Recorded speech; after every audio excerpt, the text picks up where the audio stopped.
All month long, we are highlighting people who have really contributed to Black history, and this week is no different. The subject is Dorothy Height.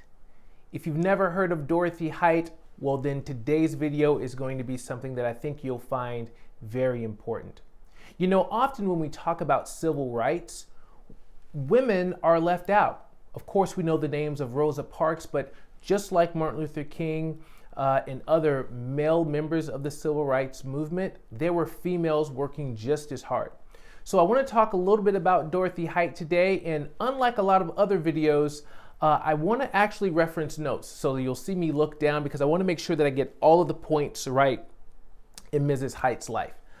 Dorothy was born March 24th, 1912, and from the time she was born, she was always seeking to do bigger and better things for the cause of civil rights.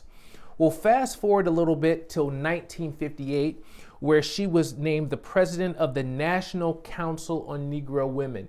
She held this position until 1990, but the goal of this role was to help in women's issues, specifically in the civil rights era. She'd be known to be part of the Big Six. And the Big Six at that time was Martin Luther King, James Farmer, John Lewis, A. Philip Randolph, Roy Wilkins, and Whitney Young. In his biography, James Farmer noted that the Big Six was often really the Big Five because it did not include Mrs. Height in her contributions to the cause of freedom for Black people in America. Mrs. Height organized Wednesdays in Mississippi, which brought together Black and white women from the North and the South to fight for segregation. Dorothy Height was a towering figure in the civil rights movement, but even back then, she wasn't given the credit that she needed to be given. You know, I'm doing these videos because I want to highlight people who aren't often mentioned with the towering figures of that movement. Yes, people know about John Lewis. Yes, people know about Martin Luther King. But do you know about Dorothy Height? Do you know about the others that I've mentioned this month?